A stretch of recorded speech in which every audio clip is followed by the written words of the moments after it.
अस्सलाम वालेकुम। बैनुल-अक़वामी मीडिया ये क्लेम कर रहा है कि ईरान ने हर किस्म की जो कम्युनिकेशन है, पैगाम रसानी है अमेरिका के साथ, उसको मुअत्तल कर दिया, सस्पेंड कर दिया और गौर कर रहे हैं कि वो हुर्मुज़ को भी और मुमकिन तौर पर बाबुल मंदब को भी मुकम्मल तौर पर ब्लॉक कर दें। और ये कर इसलिए रहे हैं क्योंकि लेबनान के अंदर इसराइल ने बहुत बड़े हमले का आगाज़ कर दिया और पहले ही वो लेबनान का, जनूबी लेबनान का एक बड़ा हिस्सा जो है उसके ऊपर काबज़ है। कई हज़ार लोगों की शहादत में मुलव्वस हैं। वहाँ लितानी रिवर है, तो लितानी रिवर के किनारे तक तो वो पहले ही कब्ज़ा कर चुके थे, लेकिन अब वो उससे आगे बढ़ गए हैं और वहाँ पर एक सलीबी जंगों के ज़माने का किला है, उसके ऊपर आज उन्होंने दावा किया है कि हमने कब्ज़ा कर लिया और मज़ीद इलाकों के ऊपर वो वहाँ से अनाउंसमेंट्स आ रही हैं कि लोगों को कहा जा रहा है कि जो सिविलियंस हैं वहाँ से इलाकों को खाली करके कहीं और चले जाएँ। इसी तरीके से जो गज़ा का 70% इलाका है उसके ऊपर वो कह रहे हैं कि हम काबिज़ हो जाएंगे। इसराइली फ़ौजों को नेतन्याहू ने इसका हुक्म दे दिया और इसके ऊपर पूरी दुनिया खामोश है। कुछ एक दो छुपे छुपाए आपको बयानात नज़र आ जाते हैं यूरोपियन यूनियन के कि इसराइल रुक जाए, इस इक़दाम से बाज आ जाए, लेकिन जितनी शिद्दत उसको अगर किसी मुस्लिम दुनिया के मुल्क ने ये काम किया होता उसमें नज़र आती, वो शिद्दत या वो तेज़ी या वो दावा कहीं नज़र नहीं आता। यूनाइटेड नेशंस ने एक रिपोर्ट जारी की है जिसमें उन्होंने कहा कि इसराइली फ़ौजी जो है वो जिनसी नोयत के जराइम में मुलव्वस है और उसको एक ब्लैक लिस्ट के अंदर उन्होंने पहली दफ़ा शामिल कर दिया। और ये गज़ा के हवाले से अभी बाकी इलाकों की तफसीलात आएंगी तो वो मज़ीद उसको एक्सपेंड किया जा सकता है, लेकिन उसके ऊपर भी यूरोप पूरा खामोश है, अमेरिका पूरा खामोश है, बल्कि वो अभी भी इसराइल की पुष्टपनाही कर रहे हैं। जो कुछ वो ईरान में कर रहा है, गज़ा में कर रहा है, लेबनान में कर रहा है। इस फ्रांस ने आज कहा कि यूएन सिक्योरिटी काउंसिल का इजलास होना चाहिए। यूरोप से एक दो मुल्कों ने कहा कि जंग रुकनी चाहिए, लेकिन कोई आगे बढ़कर उसका हाथ रोकने को तैयार नहीं है। उसके साथ वैसे ही वसले की ख़रीदो फ़रोख्त, माली लेन देन, सब चीज़ों के अंदर वो बड़े खुश हैं कि उनके साथ इसराइल के मरासिम ऐसे ही चलते रहें। मुस्लिम दुनिया को इसके ऊपर कुछ काम करना पड़ेगा। खामोशी से बैठे रहेंगे तो जितना जुल्म वो गज़ा में कर रहा है, जो अब लेबनान में कर रहा है, वो जो ग्रेटर इसराइल के अज़ाइम है वो वैसे ही आगे बढ़ते जाएंगे।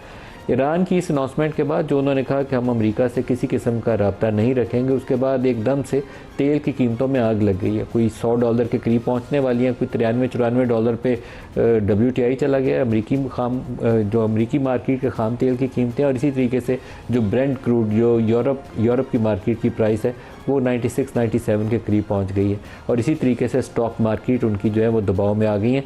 तो ये दुनिया को मालूम है कि किस डायरेक्शन में जाएंगे, कौन सा तबाही वाला रास्ता है, अगर ये बातचीत टूटती है तो किस तरफ आगे बढ़ना है। लेकिन अभी तक दुरुस्त रास्ते और दुरुस्त चॉइस लेने में US प्रेसिडेंट डोनाल्ड ट्रंप मुकम्मल तौर पर नाकाम नज़र आते हैं। लास्ट वीकेंड के ऊपर जो ख़बर थी कि हम एक मुआहदे के करीब हैं और हुर्मुज़ खोलने के ऊपर गौर कर रहे हैं, और वो जब गए अपने उसी सिचुएशन रूम में जिसके बाद तवक्को थी कि शायद वो मुआहदे के हवाले से कुछ ऐलान करेंगे, तो नेतन्याहू कभी ये नहीं चाहते कि ये मुआहदा हो जाए। तो जो कम्युनिकेशन उनकी अपने इत्तेहादियों से हुई, जो यकीनन उसके अंदर सबसे ज़्यादा वज़न इसराइल का होगा, उसके बाद डोनाल्ड ट्रंप दोबारा बैकआउट कर गए उससे और दोबारा मज़ीद सख्त शराइत के साथ आए हैं। और ये बार बार हो रहा है, एक कदम आगे बढ़ते हैं फिर दो कदम पीछे हट जाते हैं। और इस दफ़ा सूरत हाल मुझे लगता है कि बहुत ज़्यादा ख़राब है। अमेरिका के पास हमला करने की भी चॉइस नहीं है और मुआहदा करने के लिए वो लगता है कि वो विल पावर नहीं है जो उसको दरकार है, क्योंकि जो दावे और जो क्लेम थे कि हम सब कुछ लेके वहाँ से उठेंगे, वो कुछ मिल नहीं पा रहा। और आज तो BBC इंटरनेशनल ने एक रिपोर्ट, तहकीकाती रिपोर्ट शाया की है जिसमें वो कहते हैं कि कम से कम 20 से ज़ायद 20 या 28 तक ऐसी मिलिट्री साइट्स हैं उनकी इस इलाके के अंदर, छावनियाँ उनकी अमेरिका की, जिनको ईरान ने इस जंग के दौरान नुकसान पहुँचाया। और उन्होंने कहा कि जिस इंटरनेशनल सैटेलाइट से वो इमेजेस हासिल करते थे प्लैनेट, उसको भी अमेरिका ने कहा कि ये रुक जाएं, अभी आपने किसी न्यूज़ ऑर्गेनाइजेशन को ये इमेजेस नहीं देने। लेकिन उन्होंने जो अवेलेबल इमेजेस थे और जो दूसरे इंडिपेंडेंट सोर्सेज से वो ले सकते थे, उसको लेते हुए तस्दीक की कि 20 कम से कम और 28 तक मुख्तलिफ साइट्स हैं जिसमें उनकी वो थर्ड मिज़ाइल सिस्टम, जिसके वो बहुत बड़े दावेदार हैं, $1 अरब का सिस्टम है कि इससे जदीद निज़ाम है कोई नहीं एयर डिफेंस के लिए, तो उसकी साइट्स को भी तबाह करना उसके अंदर शामिल है। इन तमाम इशूज़ को डिस्कस करने के लिए आज के प्रोग्राम में हम शख्सियात में खुर्रम दस्तगीर साहब रहनुमा PMLN से, बैरिस्टर उमैर न्याजी साहब रहनुमा पाकिस्तान तहरीक इंसाफ से, इसके अलावा सरदार मसूद खान पाकिस्तान के नामवर सफारतकार और फॉर्मर प्रेसिडेंट AJ सबको प्रोग्राम में खुश आमदीद कहते हैं। मसूद साहब, आपसे आगाज़ करूँगा, जो रिसेंट डेवलपमेंट है लेबनान वाली और ईरान की अनाउंसमेंट, आपका तजिया इसके हवाले से? इसमें मैं ये कहूँगा कि इसराइल कामयाब हो रहा है और इसराइल की ये स्ट्रेटजी ये थी कि ईरान के ऊपर हमला करवाया जाए और उसे कुछ अहदाफ थे ईरान के हवाले से, लेकिन असल उसके लबनान और गज़ा और मकबूजा फ़लस्तीन के हवाले से उसमें उसे पर पे कामयाबियाँ हो रही हैं। और उसमें सबसे जो उसका बड़ा मकसद है वो ये है कि सारी दुनिया की तवज्जो जो है इस वक्त ईरान की तरफ मबजूल हो गई है, और वो इससे फ़ायदा उठाते हुए ये एक किस्म का उसके लिए, और अमेरिका ने उसे प्रोटेक्टिव कवर दिया हुआ है in the name of so called सीज़ फायर्स। और उनमें से जो ना गज़ा की सीज़ फायर काम कर रही है ना जो है लबनान की है, क्योंकि वहाँ जो लबनान में और गज़ा दोनों में उसके ऑपरेशंस बैक वक्त आगे बढ़ रहे हैं। तो इसलिए वो एक नई स्ट्रेटेजिक रियलिटी कायम करना चाहते हैं। और उसकी एक मिसाल ये है कि जब भी कभी कोई गज़ा में कोई इस किस्म का कोई वाक़या होता था तो अरब वर्ल्ड में बड़ा शदीद रद्द-ए-अमल होता था, और इसी तरीके से लबनान में जब भी उनकी पेशकदमी होती थी इसराइली फ़ौजों की या कोई इस किस्म का कोई कदम वो उठाते थे तो न सिर्फ मज़ाहमत होती थी बल्कि रद्द-ए-अमल होता था। इस वक्त उन्होंने ऐसी सूरत हाल पैदा कर दी है कि ख़ुद अरब दुनिया में और ख़ास तौर से खलीजी रियासतों में तकसीम पैदा कर दी है, और वो ख़ास तौर से यूएई जो है उनके साथ मिलकर काम कर रहा है। तो इस वजह से उन्होंने अरब वॉइसेस को म्यूट कर दिया है, और उनका जो भी ऑपरेशंस चल रहे हैं वो लबनान और गज़ा में वो बग़ैर किसी रेजिस्टेंस के चल रहे हैं। वो मतलब यानी ये सूरत हाल हो गई है कि जो किसी किस्म की जो सफारती मज़ाहमत थी वो भी ख़त्म हो गई है। अच्छा, ये सूरत हाल पूरी की पूरी जो है ख़ित्ते के लिए बहुत नुकसानदेह है।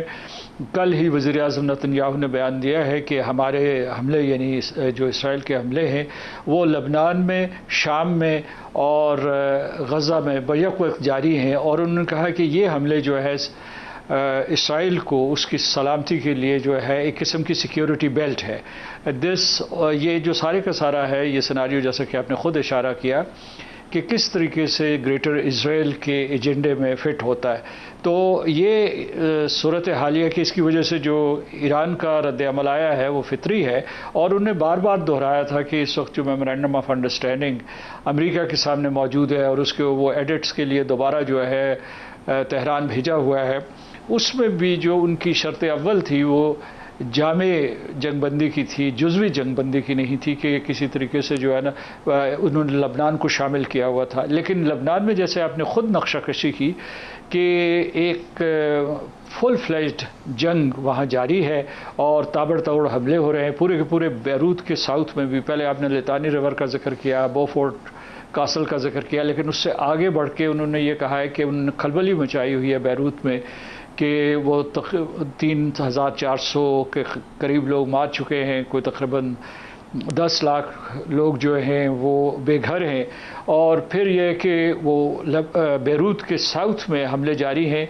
अमेरिका ने ये एक किस्म की सहूलतकारी की है उनके लिए कि वैसे उनके जो मुज़ाकरात भी चल रहे हैं जो लबनानी हुकूमत और इसराइल के नुमाइंदों के दरमियान वाशिंगटन में, लेकिन असल में वो एक कवर है जिसके नीचे जो है इसराइल अपने मकासद पूरे करने की कोशिश कर रहा है। उसने दो तरफ जो है एक येलो जोन कायम की हुई है यहाँ लेबनान में, और दूसरी तरफ जो है गज़ा में उसने ब्लू जोन कायम की हुई है। ब्लू जोन जो है वो तकरीबन 60 से 65% इलाके के ऊपर कब्ज़े में है, और उन्होंने बहुत बड़े बड़े वहाँ बैरियर्स खड़े कर दिए हैं जिस लाइन के मतलब अमलन उन्होंने गज़ा को 2 हिस्सों में तकसीम कर दिया है। इसी तरीके से जो उनका ये मंसूबा कि अगर जंगबंदी कल हो भी जाती है तो जो इसराइल है वो अब लबनान में जो उसका मकबूजा इलाका है उससे दस्तबरदार होने के लिए तैयार नहीं होगा। तो मैं समझता हूँ इस सूरत हाल में एक दफ़ा फिर जो मुज़ाकराती अमल था या सालसी का अमल था वो मखदूश हो गया है, क्योंकि सदर ट्रंप जो है अगरचे वो चाहते हैं कि किसी किस्म का कोई मुआहिदा हो जाए, मेमोरेंडम ऑफ अंडरस्टैंडिंग के ऊपर दस्तखत हो जाए, लेकिन इन हालात में वो बेबस नज़र आ रहे हैं और उसके अलावा बेबस यानी इसराइल के हाथों बेबस नज़र आ रहे हैं। जी खुर्रम साहब, सूरत हाल पहले से बिगड़ गई है और मुझे लगता है कि इस दफ़ा ज़्यादा गलत समत में हम दुनिया जो है ज़्यादा तेज़ी के साथ आगे निकलने का ज़्यादा ख़तरा पैदा हो गया, क्योंकि जब आप बंद गली में आए ना तो कोई एक रॉन्ग स्टेप आपको डिस्ट्रक्शन की तरफ ले जाता है, और मुझे लगता है कि वो रॉन्ग स्टेप इस वक्त ज़्यादा ख़तरा है उसका as compared to 2 weeks ago. Khurram साहब।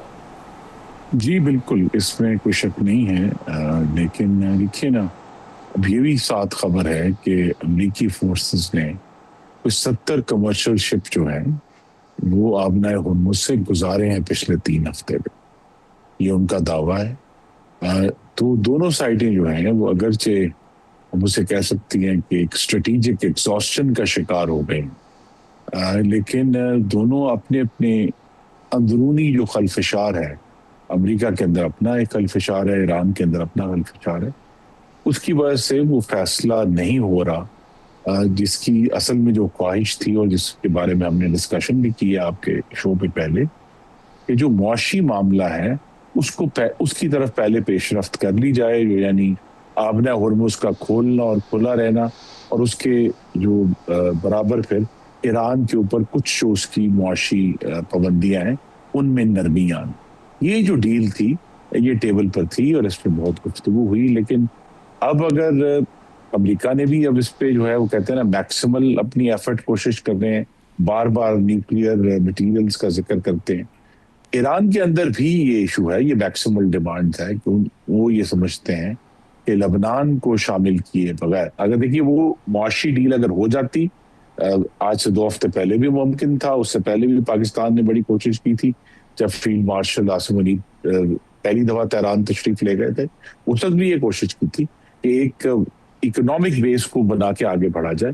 लेकिन जब मैक्सिमल डिमांड्स आती हैं तो फिर वही हो रहा है जो इस वक्त हम देख रहे हैं कि ताखीर हो रही है और ऑयल मार्केट्स जो हैं वो बढ़ रही हैं। जिस रिपोर्ट का आपने जिक्र किया, अगरचे वो कोई एक नीम सरकारी सी एजेंसी है ईरान की, तस्नीम के नाम से, उन्होंने अब कह दिया कि जी ईरान ने जो है वो पीस टॉक सस्पेंड कर दी है। अब अमेरिका अपनी तरफ से ये कह रहा है कि जी हमारे ऊपर तो जो है कुवैत में फिर जो है उनके ऊपर बैलिस्टिक मिसाइल दागे गए हैं, और तो ये मामला जो है वो इस वक्त दोनों ममालिक की जो क़यादत है उसके अंदर अब जब क्लैरिटी ऑफ थॉट नहीं है, वो वाजे नहीं है कि उन्होंने आगे आगे कैसे बढ़ना है। अमेरिका के ऊपर इसराइल का प्रेशर है, अगर हम सब ये समझ सकें, ईरान के ऊपर लबनान का प्रेशर है या हिजबुल्ला का प्रेशर है। तो अगर उस प्रेशर को जो बैरूनी है उनके असल मामले से, अगर उसको लेकर इस वक्त दोनों जो फ्री कैन है वो अब एक समझें कि डेडलॉक का शिकार हो गए, और नुकसान तो ऑफ कोर्स पूरी दुनिया का हो रहा है, क्योंकि मलिक साहब ये जो मामला है कि सिर्फ ऑयल का इशू तो नहीं है, ऑयल के अलावा भी नॉन एनर्जी एक्सपोर्ट्स हैं पूरी दुनिया में।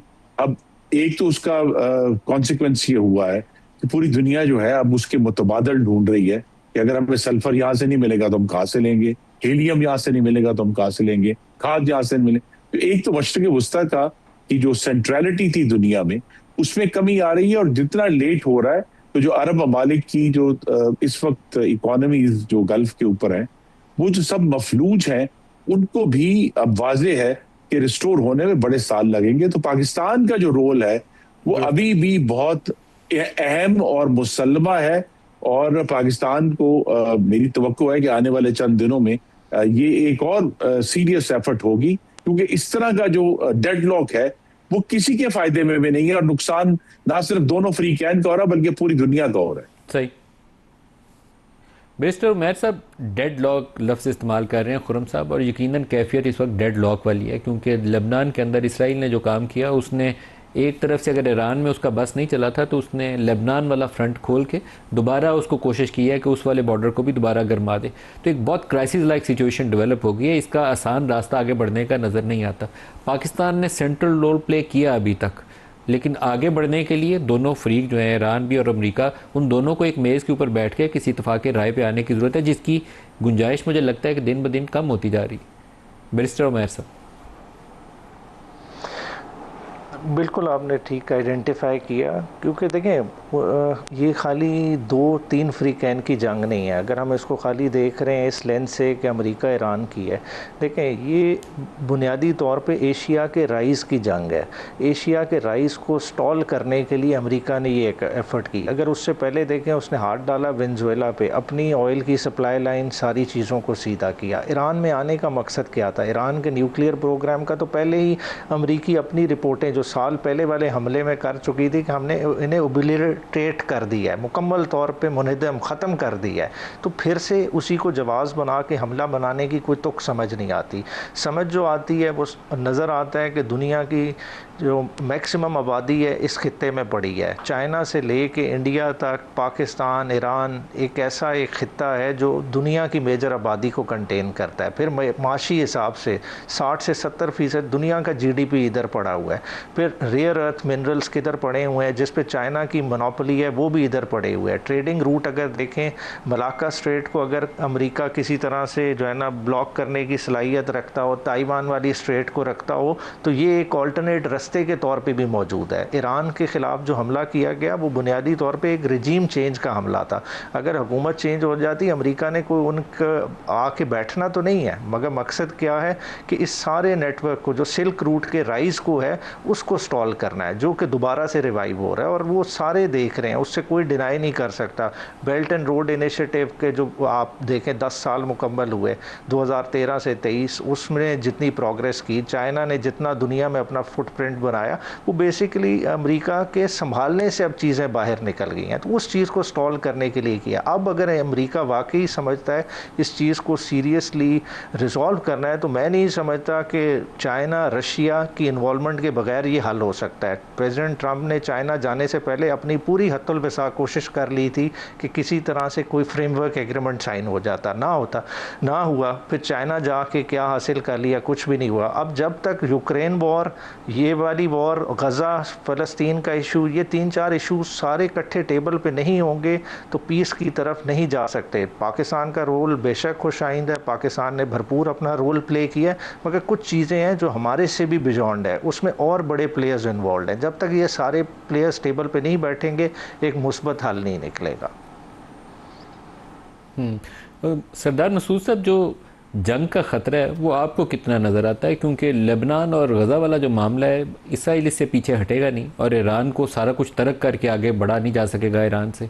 इसी तरीके से न्यूक्लियर के ऊपर भी और हॉर्मोज़ के ऊपर भी अगर कोई भी डील अमेरिका करना चाहता है, तो ये जो ब्रॉडर कॉन्टेक्स्ट है इस रीजन का, उससे आंखें बंद करके ही आगे नहीं बढ़ सकेंगे।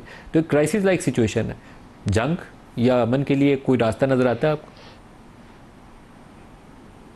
मेरा ख्याल है कि ये जंग दोबारा नहीं होगी, ख़ास तौर से अमेरिका जो है हमला नहीं करेगा और ना ईरान उसके लिए तैयार तो है लेकिन ख्वाहिशमंद नहीं है। यानी मतलब उनके यहाँ भी जो है जंग से बड़ी तबाही और बर्बादी हुई है। लेकिन आपने सही निशानदेही की और बाकी दो शुरका ने भी बड़े तफसील से ये बात बताई है कि आप ये देखिए इसमें कॉरेलेशन है कि बराह रास्त ताल्लुक़ है।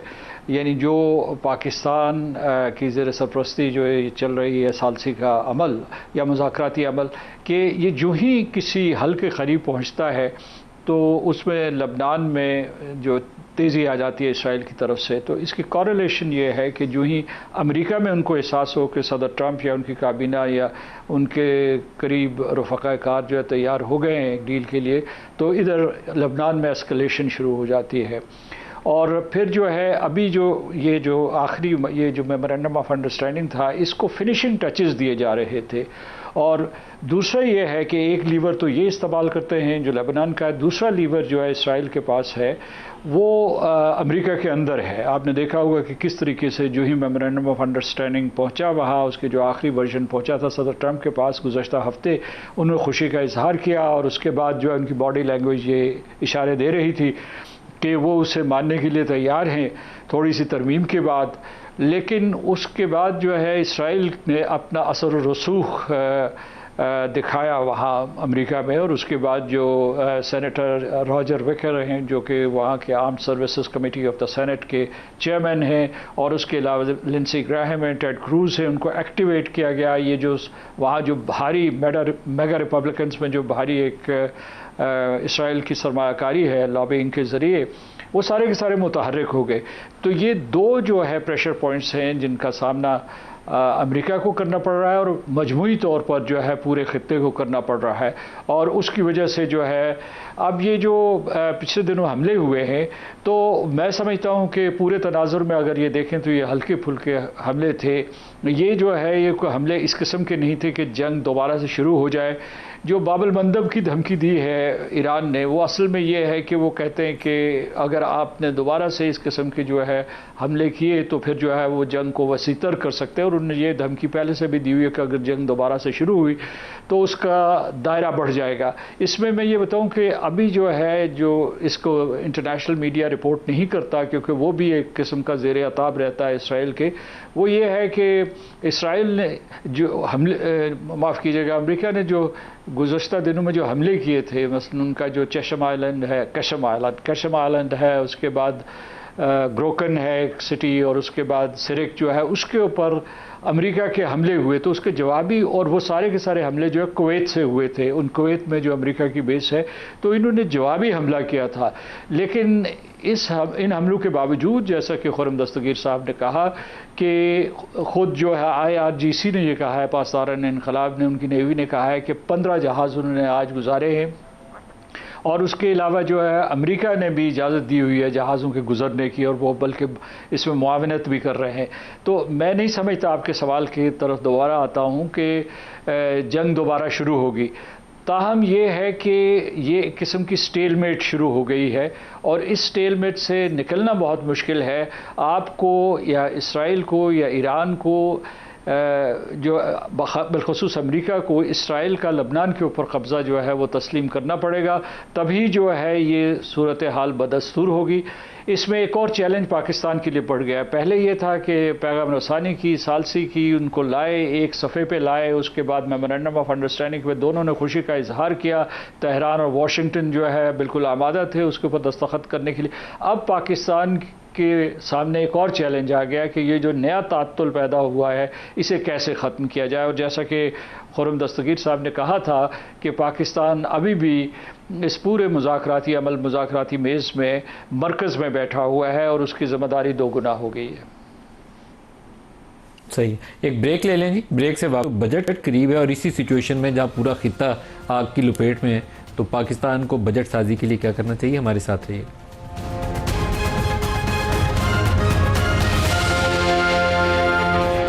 प्रोग्राम में दोबारा खुशामदीद कहते हैं। बजट सर के ऊपर है, और पाकिस्तान एक ऐसे शिकस्त खोरता, मैं लफ्ज़ इस्तेमाल कर रहा हूँ, इकनॉमिक सिस्टम के ऊपर खड़ा है कि जिसके लिए आगे बढ़ने का कोई रास्ता ही नहीं है। ग्रोथ 2-2.5% है पिछले 3 सालों की, और उतनी ही हमारी पॉपुलेशन ग्रोथ रेट है। हुकूमत रिफ़ॉर्म नाम की कोई चीज़ जानती नहीं है। जो रिफ़ॉर्म का जिक्र आता है कि आपका सर्कुलर डेट बहुत बढ़ गया, तो कहते हैं बिजली का रेट और बढ़ा दो। वो कहते हैं टैक्स में शॉर्टेज आ गई है, तो पहले टैक्स रेट बढ़ा रहे थे, 40% सैलरी से कटता है और 50-60% बिजनेसेस से कटता है। वो अब उसका दूसरा रास्ता उन्होंने ये ढूंढ लिया है कि इधर से नहीं पूरा हो रहा तो पेट्रोलियम लेवी में मुसलसल इजाफा करते जाओ। दुनिया में कीमतें चढ़ रही हैं, हम साथ लेवी भी लगा रहे हैं और वो भी बढ़ा रहे हैं। तो कौन सी ऐसी दुनिया की साइंस है, कौन सा ऐसा इकनॉमिक मॉडल है जिसमें टैक्स रेट आपका हाईएस्ट हो, आपकी बिजली की कीमतें हाईएस्ट हो, और आप साथ दावा कर रहे हो कि आपकी ग्रोथ होगी? कोई तरीका है ही नहीं। FDIs नाम की चीज़ पाकिस्तान में कई सालों से वैसे ही देखने में नज़र नहीं आती। G2G कुछ आपके चाइना के साथ CPEC के नीचे पैसा आ गया हुआ है, अदरवाइज़ आपकी FDI भी नहीं आती। तो कौन सा रास्ता है पाकिस्तान को तरक्की के रास्ते पर डालने का, इकनॉमिक अपॉर्चुनिटीज़ और जॉब्स पैदा करने का? 11.7% इन्फ्लेशन है। अब स्टेट बैंक जो है एक दफ़ा पॉलिसी रेट पहले बढ़ा चुका है, और अगर यही सूरत हाल रही तो वो दोबारा बढ़ा देगा। तो अब पट्ठा बिठा दें, पूरा इकॉनमी आगे नहीं चलेगी इस तरीके से। तो खुर्रम साहब, कोई तरीकाकार बजट के अंदर हमें इस पर भी नज़र के 25 करोड़ लोग यहाँ ज़िंदा हैं, उनको ज़िंदा रखना है कि नहीं रखना, कैसे आगे बढ़ाना है?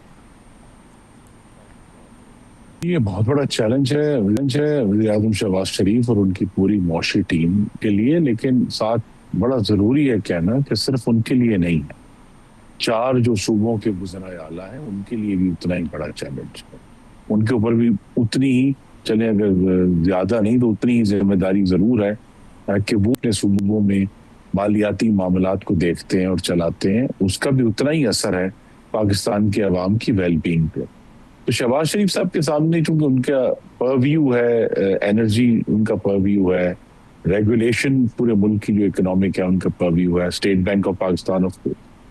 तो ये अब जो बजट 4 दिन के बाद जिसका इंदिया दिया गया है कि वो आएगा, इसमें मेरी तो तवक्को ये है कि वो जो अफसरशाही का जो सुर्ख फीते में बंधा हुआ इकोनॉमिक पॉलिसी पैकेज हम दहाइयों से इस्तेमाल कर रहे हैं, फिर आखिर उस सुर्फीते को काट कर ग्रोथ के बारे में सोचेंगे। क्योंकि मलिक साहब बिल आखिर किसी भी हुकूमत की, और सिर्फ पाकिस्तान की नहीं, का जो फाइनल जो इम्तिहान है मुआशी पॉलिसी में, वो ये है कि उसकी तमाम जो मुआशी पॉलिसी है, उसमें टैक्स पॉलिसी है, फिस्कल पॉलिसी है, उसमें फेडरेशन की पॉलिसी है, एनर्जी है, वो क्या मुझे और आपको और इस मुल्क के जो सरमायाकार हैं दूसरे, उनको ये तरगीब देते हैं कि हम नई इन्वेस्टमेंट करें?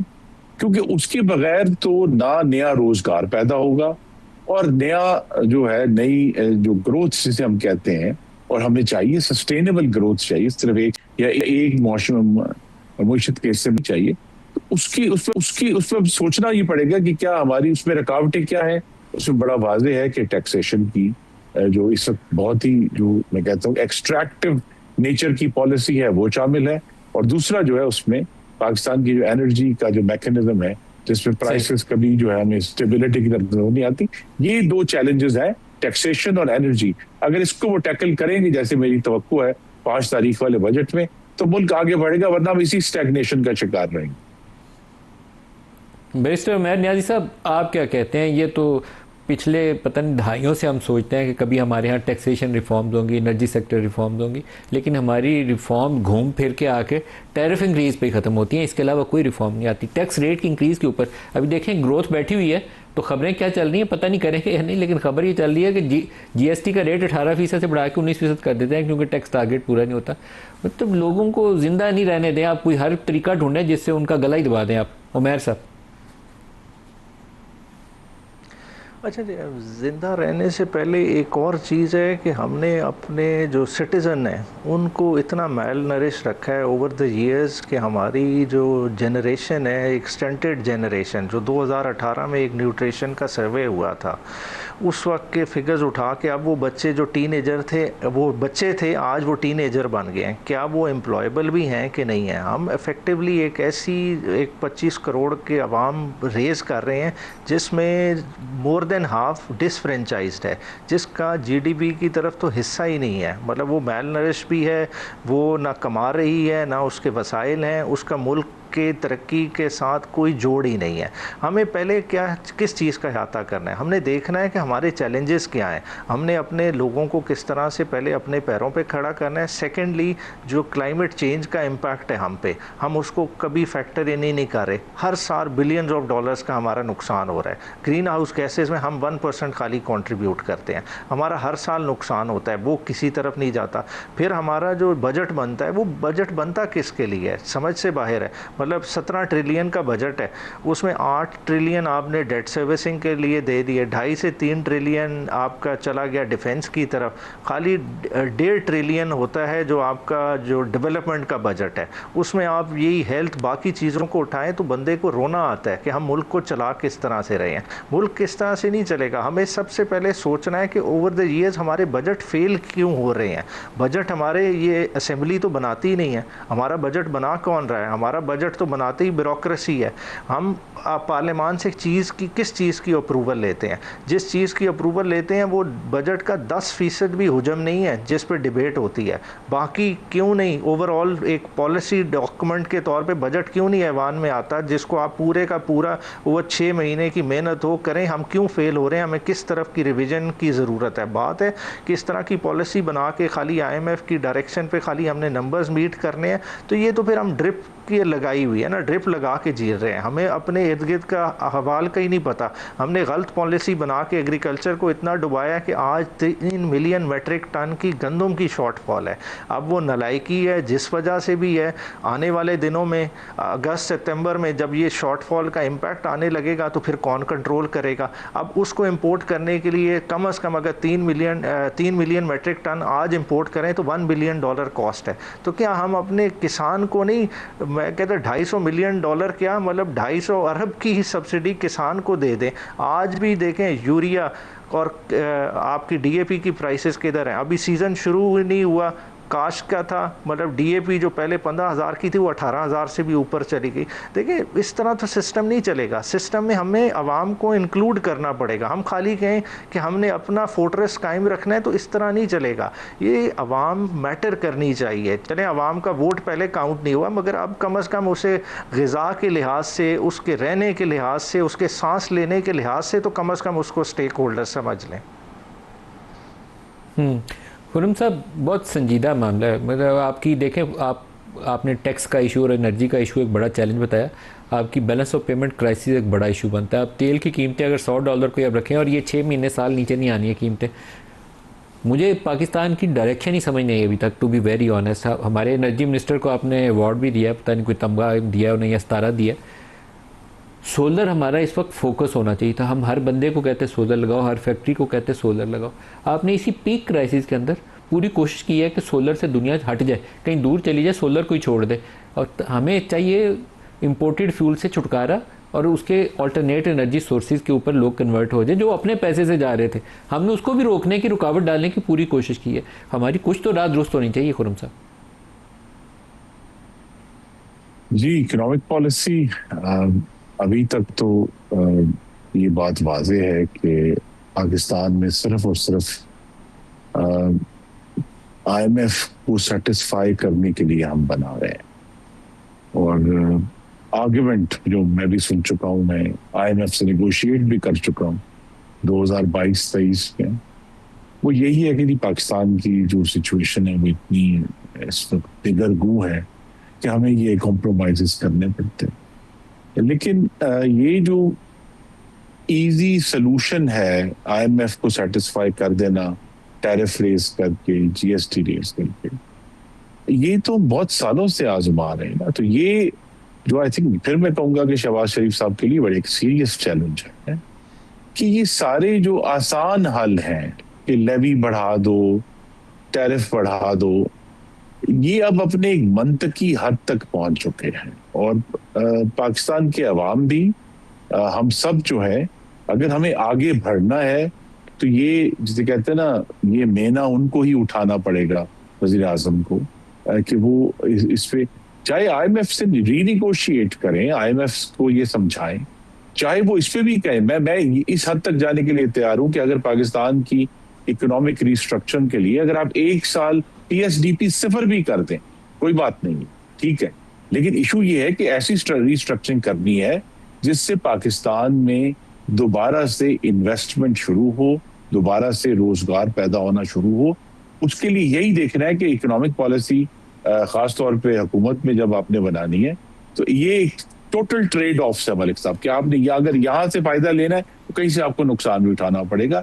लेकिन अब जो ट्रेड ऑफ का बैलेंस है वो यही है कि पाकिस्तान की जो स्टैग्नेशन है, इसमें हमारी ग्रोथ कम हो गई है और उसकी वजह से नया रोज जो आई थिंक बुनियादी क्राइसिस है, नया रोजगार पैदा नहीं हो रहा। देखिए, कीमतें तो अब एक उस जिस लेवल पर आ गई हैं, उसमें आप देखिए कि सब्जी और जो फ्रूट है उसकी कीमतों में कमी भी आई है। नया रोजगार खुर्रम साहब क्या पैदा होना है? जो मौजूदा रोजगार की परसेंटेज है उसको काफ़ी मुश्किल काम है।